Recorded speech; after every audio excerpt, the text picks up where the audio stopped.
I do. Oh my gosh. I was raised by parents that survived the Holocaust, and I was always trying to Your make parents did? everybody forget.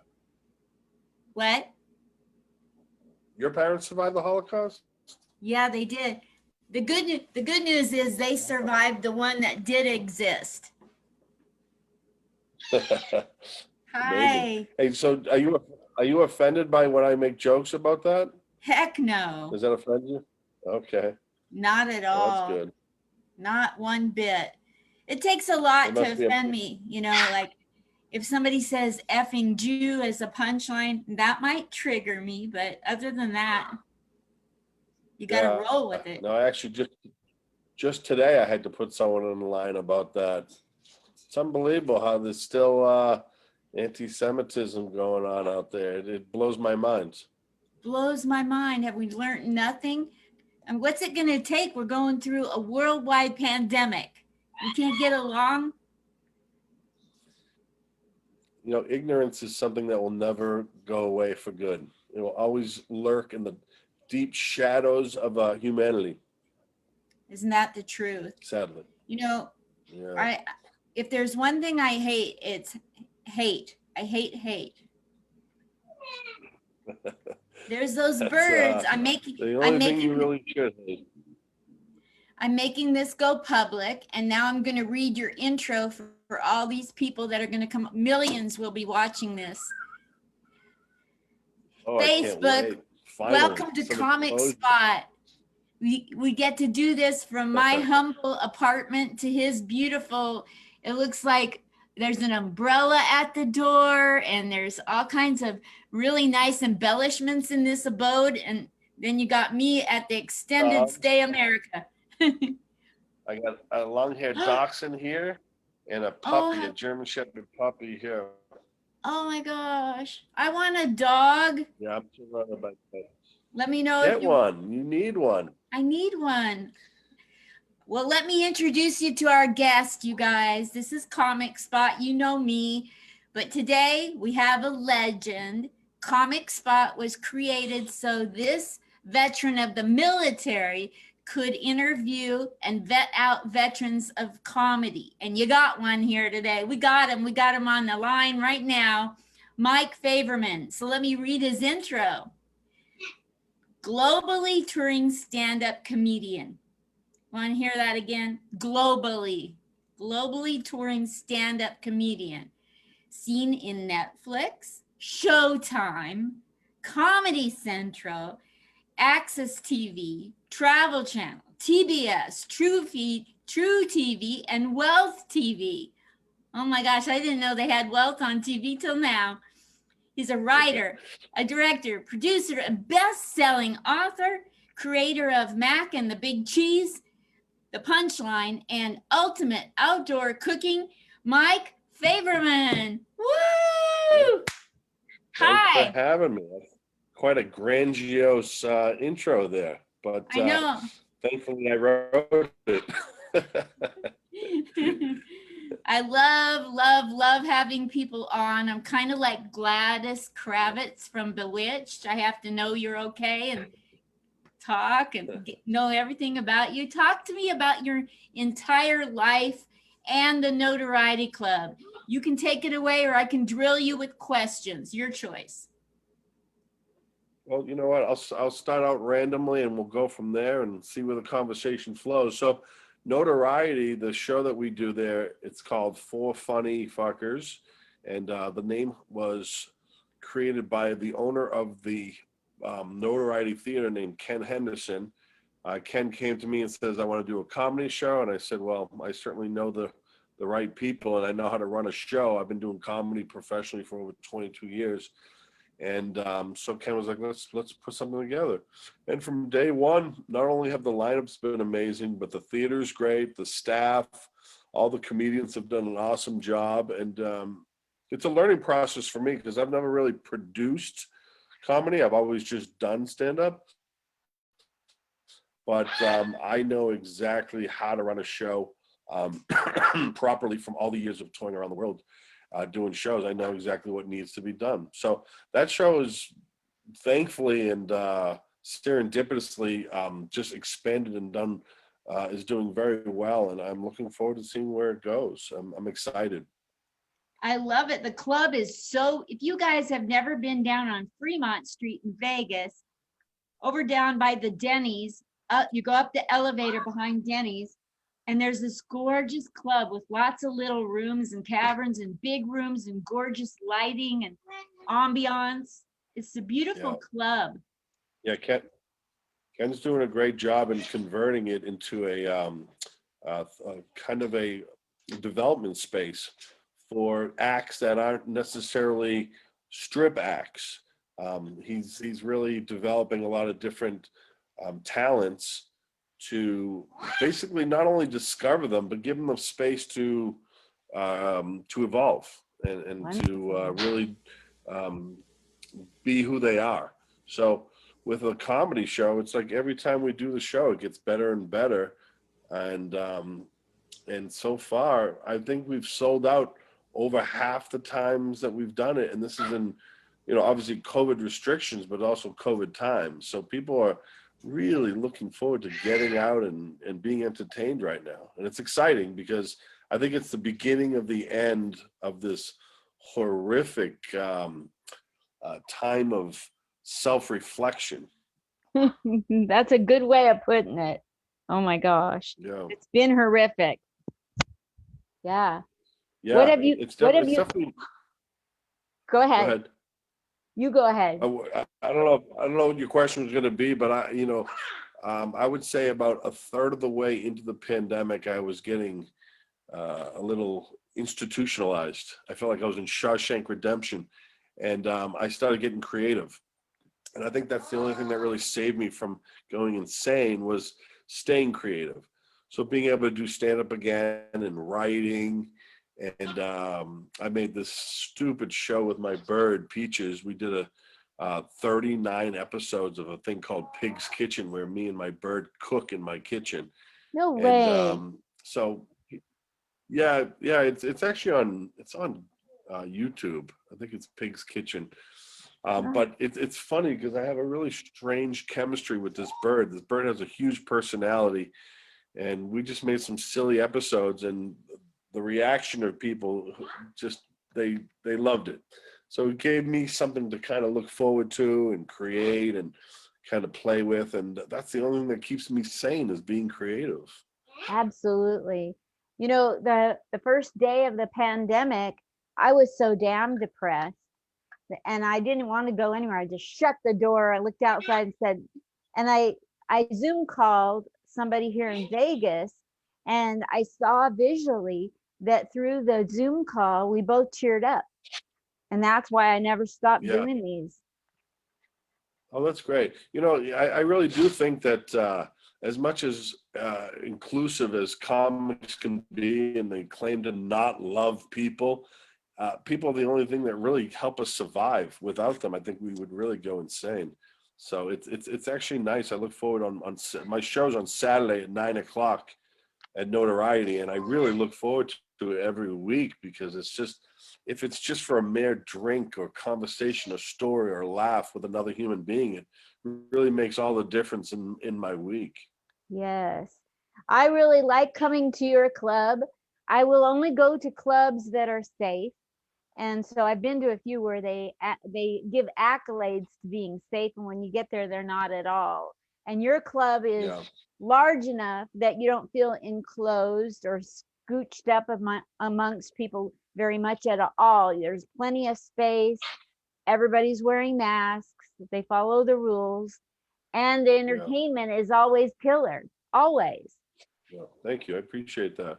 And you see, you've been in one of my shows where I had to kind of police the room. It's like I have utter respect for comedy in general, but also the comedians that I bring to the table, and I want to make sure that their experience is respected and as safe and comfortable for them to do their best performances. Because I really do bring, and I'm lucky to have access to some of the best comedians in the world. So these people have no idea that they're about to see 4, 5, maybe even 6 amazing comedians, and the experience itself can be wonderful if you respect it. Thank you. I'm so glad that you're doing So- that. You know, you've traveled the world with comedy. I'm a military veteran of the Army. Have you done comedy for the military around the world? I have, yeah. I have Japan, the Seychelles Islands, Sweden, a couple islands off the coast of California, some islands I didn't even know existed. I don't take comedy for granted at all. I feel like I've been blessed, and to be able to share the blessing of making people laugh is my way of kind of giving back to people.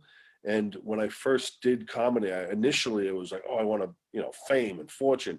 But about halfway through, about 11 years in, I realized the real meaning of what we do is to bring a little laughter and happiness in other people's lives. And without that, then you're doing it for the wrong reason, basically. So yeah, whenever I get a chance to do the military, or make them laugh, because I'm sure today's day and age they need a laugh as much as anyone else. I always jump on those opportunities. Yeah. That's so cool. I was in the Army over in Germany for 3 years, and there was never a comedy troupe that came through ever. So when you're out there Really? doing that, you're touching my soul. So thank you for having done that. Yeah, I know. The one thing that's global that will never change is the need for laughter. No matter what language you speak, no matter what kind of lifestyle you live, without laughter, life is almost meaningless. So, like I said, I feel like not a shaman, not like a doctor of laughter, but I feel like, like I said before, if you can bring some laughter into someone's lives, especially someone who needs it more than others, then you're really doing God's work in a sense. I'll tell you one story if you don't mind. I did a Please. show up in I did a show up in North Reno. This is one of my favorite stories, and it's happened a lot, but this particular case, I did a show up in Reno, and the next day, my wife and I were walking our dog. We had a couple of dogs, German Shepherd and Dachshund, and a lady had recognized me from the show at this little mart that we went to, and I could see it in her eyes that she was like having a real tough time in her life. And she came up and she's like, my family really needed that. You really provided us an opportunity to take our minds off of what was stressing our family. And like, she was almost like welting up. And it just really, it solidified the true meaning of what I do, and being super blessed to not only do it, but be able to do it for that reason. Absolutely. So those stories alone, make me feel like I'm definitely on the right track to doing something positive in people's lives. Yes. I think that comedy can save lives. It can transform lives. I mean, people that are thinking about suicide, I tried to get my Portland, Oregon VA hospital to let me come in regularly and do comedy. And they were like, oh, we could trigger a veteran. I'm like, did you ever think that maybe you shouldn't use the word trigger? I don't know. Maybe you're triggering them more than I could ever. They finally let me go in there because I went in during National Suicide Month, and I said, you mean to tell me that one joke can't maybe save one life? And then they let me in. But it took a year of knocking on the door every month. So then I got to do Well, comedy. if you don't mind me, complimenting you, Thank the you. first time I met you at the show, you politely came and introduced yourself. Thank But you. people are all about energy, Mhm. and your energy is very upbeat and positive. And regardless of if you were funny or not, I definitely wanted to be a part of a friendship to begin with. But more importantly, then I saw your tape and you were funny. So, Thank you. your energy is very positive and wonderful, and I thank you for that. Thank you. I think that the more stuff you go through, the more you have an opportunity to be more of a light and more of a blessing to people. Like right for 7 years, my daughter Right. and I haven't spoke. And every time that depresses me, I just try to go out and make 100 people laugh a day. What are you going to do? Yeah. You know, life hands you a bowl of lemons, and you're trying to like, okay, does anybody need lemonade? Because I know I need to make it. How about a lemon martini? Talk to me about your childhood, because people want to know how you got this wonderful. Forget about me. How did you get this wonderful? Well, you know what? My childhood, there's some dark parts of it, I'm sure, like everyone else's, but I consider it a blessing as well, because I was adopted when I was younger, and I was adopted by two wonderful people, like wonderful people, great human beings. And I was very blessed in that. I'm very close, or I was very close with my father. He passed this year. Sorry. And I'm still very close with my mother. Yeah, it was a tough one. But long story short is that, you know, my biological family had a very good sense of humor, and so did my adopted family. So I feel almost blessed to have two different types of personalities or senses of humor from the two families. And I've always been a funny person, and I never took it for granted. I always thought, even as a kid, I realized that there was something about making people laugh that was magical in a sense. And I was able to get away with a lot more. Charm and humor gets you almost in every door you've ever wanted. So, like I said, I never took it for granted, and I just never knew where it was going to take me until I saw a comedian at my parents' anniversary party, and he was just absolutely hilarious. And I found out that you could actually make a living doing this.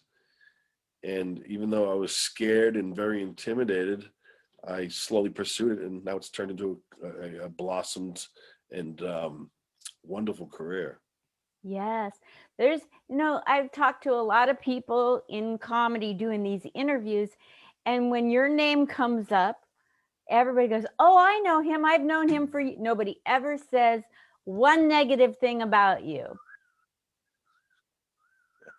Well, don't check the internet. There's a lot of false narratives out there that could be nothing further from the truth about me out there. But that's the internet nowadays. It's like, people make up their mind on what they want to say about you, and no matter what the truth is, it's really hard to deflect people from believing what they want to believe. Yes. So I think this time in history is a very pivotal and important time, because I think we have to learn from our mistakes of don't talk about things that you don't know anything about. It can really hurt people's lives. So there was a time where my career and my psyche was damaged by false narratives. I made my mistakes, don't get me wrong, but I've always been good to people, men and women, and I will continue to do so, because that's who I am as a person. That's awesome. What's the funniest thing you've seen happen in a comedy club or stage? There's got to be great stories. I mean, I'll tell you one of the funniest things that I don't even know if I'll be able to do it justice, but when I was a kid, I went to day camp, and there was a girl that I went to day camp with that was oddly competitive with me. She like, I was very well liked. I was very funny, and she was a good musician, and she always like wanted the attention, and she hated that I got a lot of attention. So I remember one time we had some like talent show, and I went up and did some. It wasn't stand up. It was like a sketch, and I got a lot of laughs. And I sat down, and I was beaming because I had that great moment. And then she went up, and she had her keyboard, and she was playing her music, and she was glowing and gloating in the moment. And and then as soon as she was done, she got a big ovation, and she picked up her keyboard, and she started walking, and we were all in this like this wooden cabin, and she kind of walked off to the distance, and I was following her, and everyone else was looking at the stage. But as she stood up to walk away, she hit her head on the wooden beam, and she like stumbled back, and she was holding her keyboard, and no one saw it except for me. So I started laughing. And then after she recovered, she tried to walk again, like to get out of the scene, and she hit her head again and fell, and the keyboard fell, and it made such a loud noise, and I saw the whole thing. I was in hysterics. It's for whatever reason, that's my sense of humor. When people like fall or get hurt or something ridiculous happens, like I just uncontrollably laugh. Yes. You know, so that's just me. I like I like when I see people lose their control. It's But, kind of like you know, slapstick comedy. It makes me laugh too. yeah, What's the yeah. scariest thing Slapstick you is definitely. did you see a lot of scary scenarios when you were doing military comedy, or has there been scarier moments at comedy clubs in America? I'll tell you one thing: security in comedy clubs is not always up to par. And I remember once at my home club is the Comedy Store, and I'll never say anything negative about the place. But there was a time when security were basically comics who were trying to get laid and doing drugs and didn't really care about policing the room, so to speak. So I got attacked on stage by a girl one time. She came in and she heckled, and I put her in her place, and she didn't like that. So she jumped on stage and tried to punch me. She got removed and then came back again and threw a chair at me. Now, you know, when those bright lights are hitting you, you can't see, especially at the Comedy Store in the original room. And if you've never been there, they purposely put the bright lights on you so you're unable to see too far into the crowd. So at the very last second, I saw a chair coming at my head and missed my head by about less than a foot. Wow. So that's the one scary thing, is that people lose control, and they sometimes they jump on stage or try to hit the comedian. And, you know, our whole purpose for being there is to try to bring laughter. If you don't like it, I get it. I mean, I've seen plenty of comedians I didn't like and just got frustrated, but that needs to be controlled a lot more. The behavior of audience members, whether it's yelling, being disruptive, being physical, or just making it all about themselves, it needs to be controlled. Yes. That's scary for me. Well, I'd like to have your input on what's the worst mistakes comedians can make when they're submitting to a comedy club to be on that venue. What like funny or serious notes? What should they do? What should they not do to submit? Yeah. Well, I'll tell you, to make a short story long, I did it the hard way. I used to just jump into rental cars and hit comedy clubs all around the country. Um, One of my biggest advices to any comedian who's starting out is always do business face to face. You know, show up at these comedy clubs, do a show for them, make sure they're watching. It's a business. So they want to see the goods they're purchasing. So they want to shake the hand. They want to meet the person. That gives them a better indication of who they're hiring and what kind of person they're hiring. So I used to go around to comedy clubs, call ahead and be like, hey, these were my exact words, and I was very specific with them. I would say, my name is Mike Faverman. I'm a touring stand-up comedian. I'd like to do a guest spot at your club with the intent to find work. Be very specific on what your intent is. Because if you just want to do a guest spot, well, then number one, why would he ever watch it? He doesn't have to watch it. But if you're intending to find work, that lets them know that you're serious about your career and you're trying to build runs, you know, weeks of work in the future. So be very specific and very direct with what you want. Being funny is not even the most important thing anymore. I mean, it's important, don't get me wrong, but being a good business person, a good person, someone that they like. That's my second advice, is like, when you go into these clubs, don't sit there and try to have sex with the wait staff or do drugs or drink heavily. It's like, you know, you have to represent yourself well, number one, and number two, they have to like you and look forward to you coming back. So if you're an idiot and your intentions are just to party and try to get laid, then they're probably not going to have you back, which is half the reason I don't work that much anymore. Got it. Oh, that's great advice. You know, what would you like people who are going to be coming to Vegas? They're going to start coming by the droves now that we're beginning to open up. What do you want them to know about the Notoriety Club in your own words, Mike? I'll simply put it as, you know, a lot of comedy clubs, they bring 3 comedians, and they're all, you know, I'm sure they're all funny. But what I'm bringing 4 headliners and then myself. So you're getting 5 top level comedians on the same show, and they're all doing 15 minutes, which is a very good amount of time to enjoy a comedian and get his point of view or his take on life. So instead of getting like a decent comic, a good comic, and a great comic, you're getting 4 great comics, and they're all bringing it. And not, you know, they're not giving you fluff. They're bringing their best. And I arguably think it's the best comedy show in Vegas right now. And I tend to agree with you, because the level of comedy doesn't build through the night. It's there all night long. Like Always, yeah. Aaron O'Connor, Shema, and then you had Quinn Dale and somebody else. I don't remember the other person's name. And they were all fabulous. Yeah, they're all great. And luckily these are people that I've either had relationships with over the years through comedy or through word of mouth. You know, respectively, people highly recommend me as a person and also the show. And that's what I'm trying to do, is I'm trying to bring something a little bit different and a little bit on the higher level. And I've been lucky to do so far, and I hope to continue.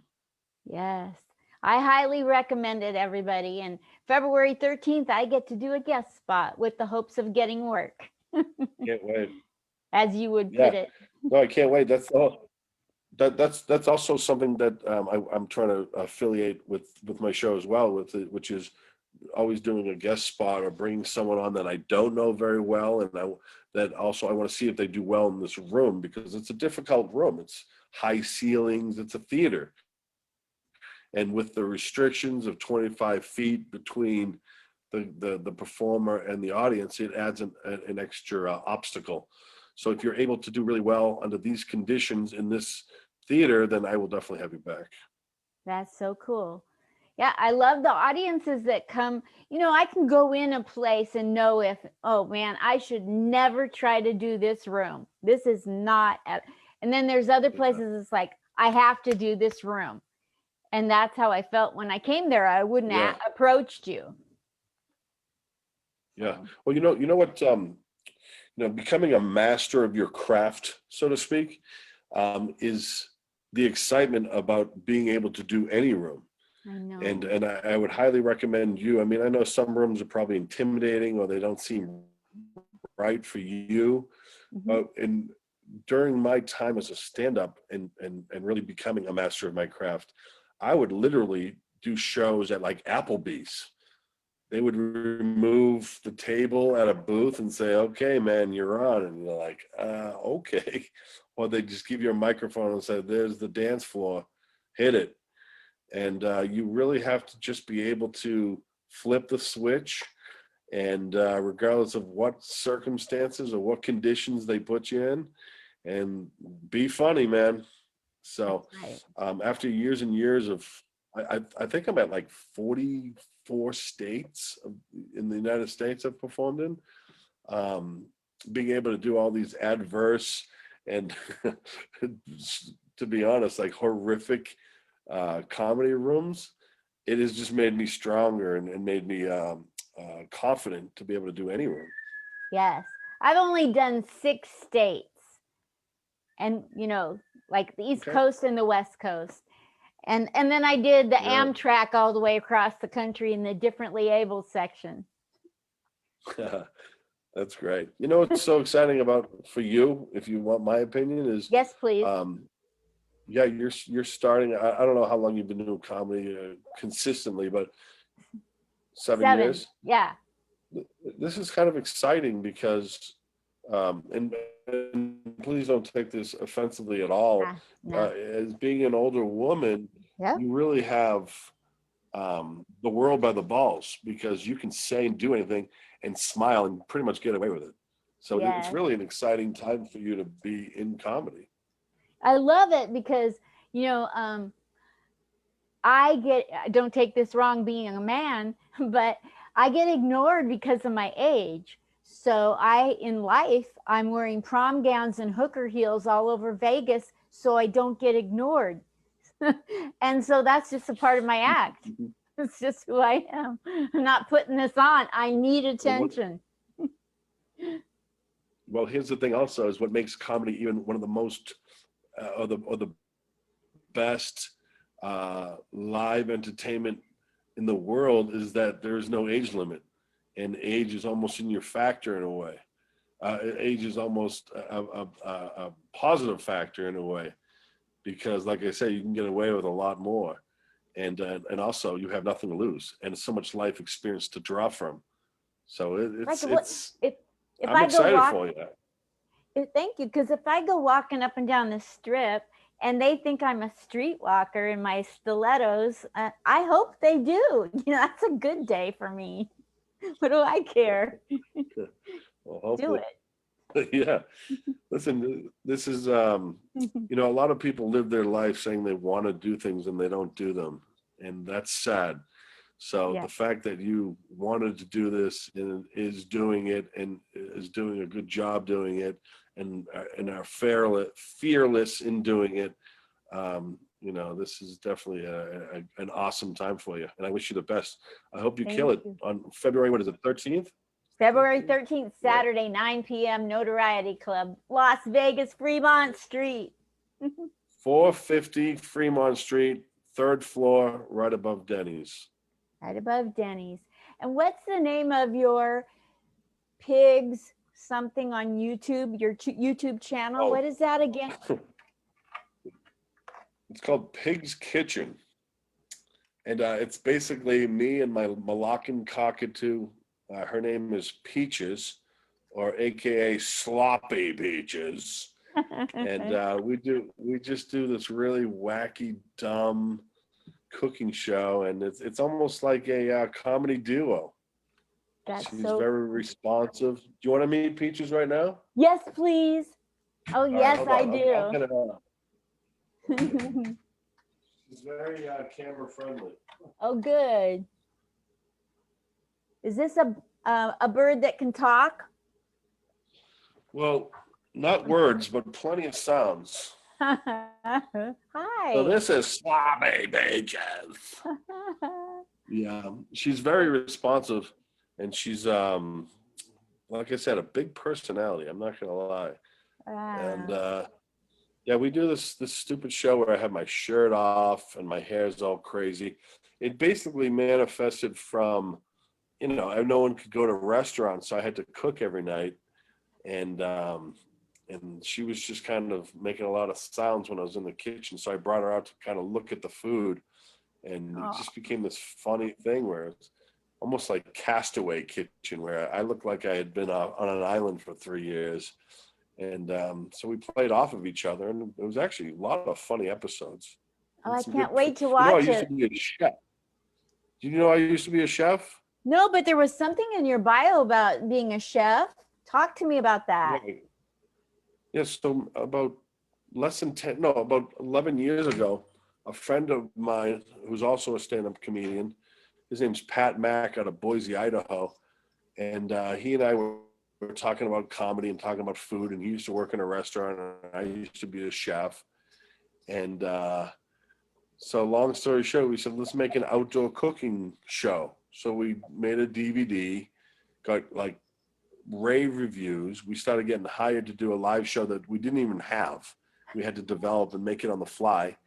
And over the last 11 years, we have 8 DVDs, 1 best-selling cookbook.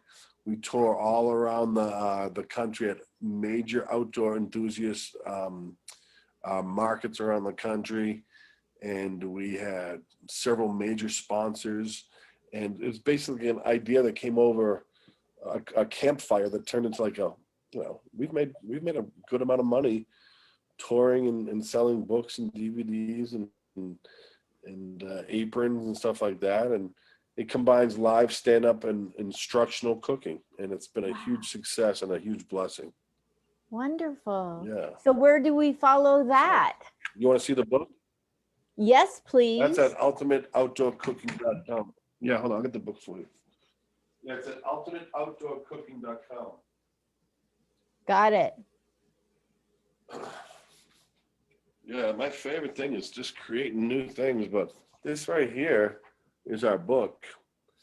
And the cool thing about this book, it's waterproof pages. All the pages are waterproof. This is how we designed it. And then it's double binded, so you can literally fold the book back and lay it flat so it doesn't fold back up on you. Wow. It's durable, has 82 recipes, and it fit in your back pocket. That's the best part about it. Wow. It also has recipes and funny stories about food and family and stuff like that. Super cool. Super lovely. So people can Yeah. buy that off your website, ultimateoutdoorcooking.com. Yeah, they can buy that off our website. Yeah. Perfect. What's your bird's name again? This is Sloppy Peaches. Sloppy Peaches. Her name is Peaches. Peaches. Yeah, Sloppy Peaches. Peaches is a really loud bird, but right now she doesn't know what's going on, so she's kind of figuring it out. But I'd say arguably the loudest bird in the world, Really? between the Moluccan cockatoo and the macaw. Yeah, so she can be really, what's the word? Intolerable. Aw.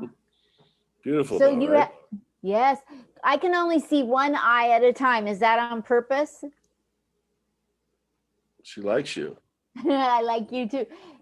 Do they have hippopotamus eyes where you can only see one at a time? You know what? I don't know. They're on the two different sides of her head. I think she can see a little bit straightforward, but mostly on the sides. That's cool. Yeah. Very I bring cool. the other bird out, but it hates my guts. How old is Yeah. oh, look at her. How old is Peaches? I don't know.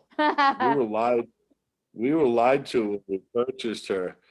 They initially told us that she was oh, here she goes.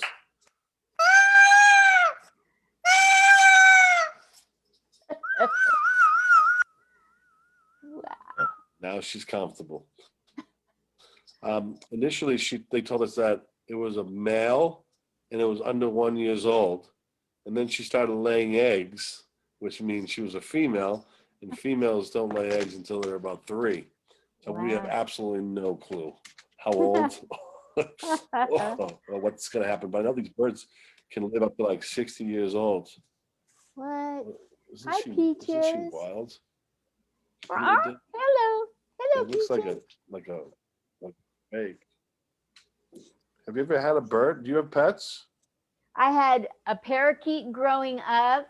Like, you like the word parakeet? I had a parakeet growing up and a dog growing up, and then a dog as an adult, a beagle for 15 years. I had a beagle. Wow. Yeah, my parents had a beagle. They're great dogs. They have a great sense of Great humor. dogs.